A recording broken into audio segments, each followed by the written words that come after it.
All right, folks, the 2023 NBA Draft is officially on the books, and it was a night to remember. From surprising picks to mind-boggling fashion choices, this draft had it all. Now, let's dive into the winners and losers of the night and see who made the best moves and who might need to rethink their strategies. Before we dive in, you know the drill. Don't forget to hit that like button and subscribe to our channel so you don't miss a single thing.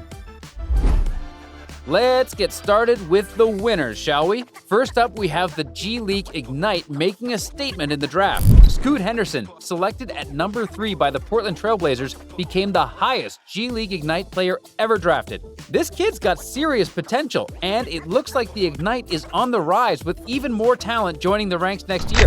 I mean, they practically turned into the NBA's farm system overnight. And speaking of rising stars, the San Antonio Spurs hit the jackpot with the number 1 pick. They snagged Victor Wembanyama, a potential generational talent who's been hyped up as the next LeBron James. Seriously, this kid is a marketing dream for the Spurs and the league. San Antonio's got the best coach, 5 NBA championships, and now they have Wembanyama. It's like the basketball gods are smiling down on them.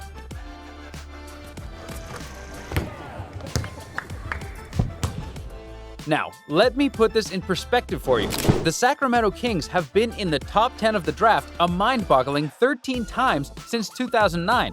And let's just say their draft choices haven't always panned out. But the Spurs, they've only been in the lottery twice since drafting Tim Duncan, and yet they managed to land Wembanyama. Talk about luck! And let's not forget about the Boston Celtics. Sure, they lost Marcus Smart in a trade, but they acquired Kristaps Porzingis from the Washington Wizards and landed 2 first-round picks in the process. Not too shabby for a team with max salary investments in Jaylen Brown and Jason Tatum. Boston's playing the long game here, and it might just pay off. Now, let's talk about some incredible family moments during the draft. The Thompson twins' parents, Troy Thompson and Maya Wilson, must be bursting with pride. Standing at 6 feet and 5'6" respectively, they may not strike fear into anyone's hearts, but their twin sons, Eamon and Ausar, certainly made a statement. Eamon was selected as the number 4 pick by the Houston Rockets, while Ausar went right after him as the number 5 pick for the Detroit Pistons. This marks the first time brothers have been drafted back-to-back since Markieff and Marcus Morris in 2011. Here comes Ball. Oh, look away right there on the inside. Castleton. Maya, overwhelmed with emotions, expressed her joy on ESPN, saying, "There are no words to really express how I'm feeling. To see them go back-to-back, that blows my mind. The world is just opening up to them. There's no limit." Another family that had a memorable moment is the Murrays. Chris Murray, the twin brother of Keegan Murray, who was the number 4 pick in last year's draft by the Sacramento Kings, was selected as number 23 by the Portland Trail Blazers. It's always heartwarming to see siblings achieving their dreams together. Let's not forget about the Dallas Mavericks, who made a savvy move during the draft. They traded back from the 10th to the 12th pick and selected Derek Lively II.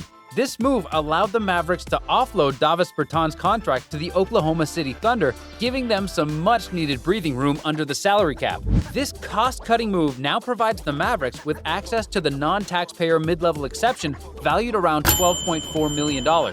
With potential constraints on middle-class free agents in the new CBA, the Mavericks now can use their exception to potentially land a player even better than Bertans in free agency. It's a smart move that gives them flexibility while still picking a player they liked in Lively II. Now let's give a shout-out to France. Vive la France! The European country had an exceptional night, producing some remarkable talents. They were home to the number 1 pick, Victor Wembanyama, but it does not stop there. France also saw Bilal Coulibaly selected as number 7 by the Indiana Pacers, Ryan Rupert as number 43 by the Portland Trail Blazers, and Sidi Sissoko at number 44 by the San Antonio Spurs. With such a strong presence in the draft, maybe we should start giving credit to France as the NBA's unofficial farm system. As we continue discussing the winners of the 2023 NBA Draft, let's turn our attention to 2 more teams that made some impressive moves. First up, the Indiana Pacers.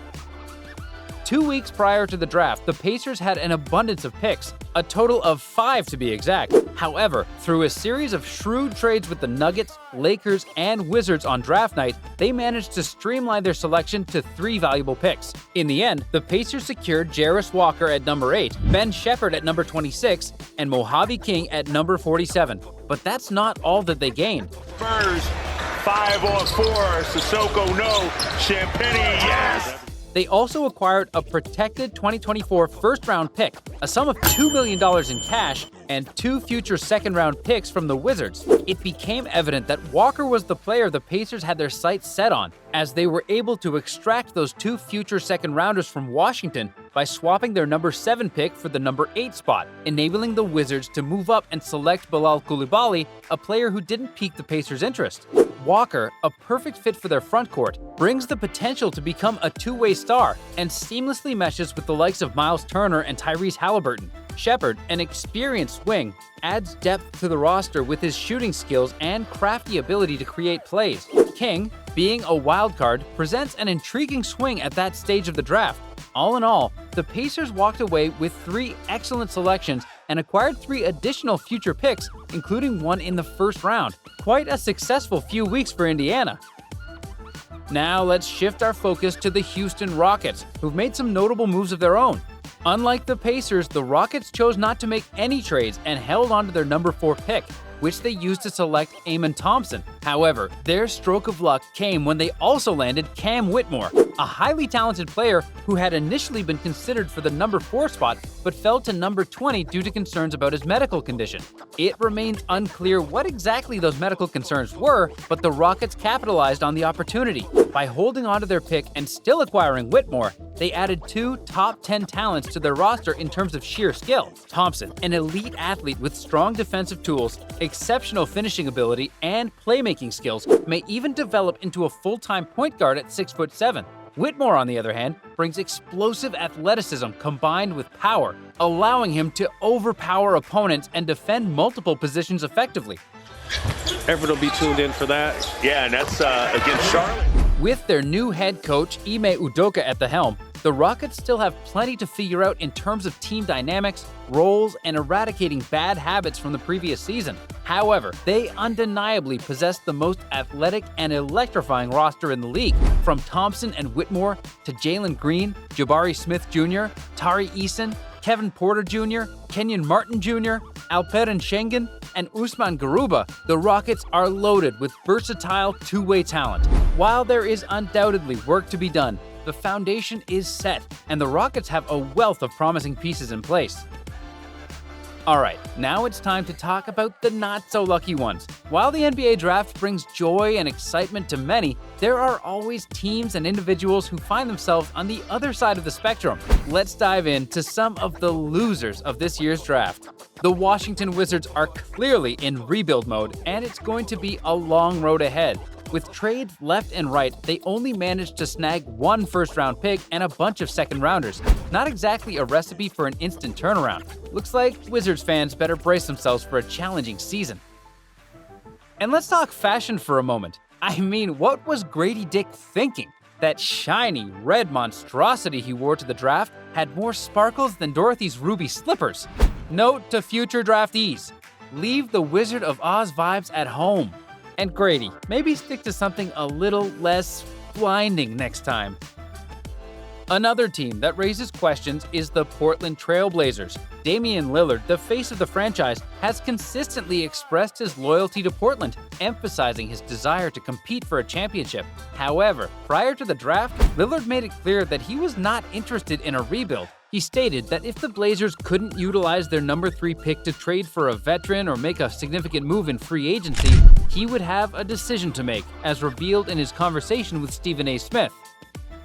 As the draft concluded, the Blazers had not made any trades, but they did select Scoot Henderson from the G League Ignite. Portland Trail Blazers select Scoot Henderson.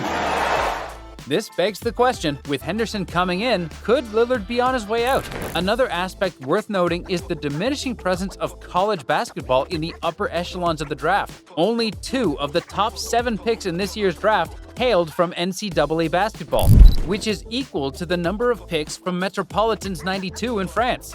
We appreciate athletes who challenge the predominantly exploitative NCAA model. However, it's important to note that US fans are likely less familiar with international prospects, as well as players from the G League and Overtime Elite. The NBA is still navigating the best approach to market these types of prospects effectively.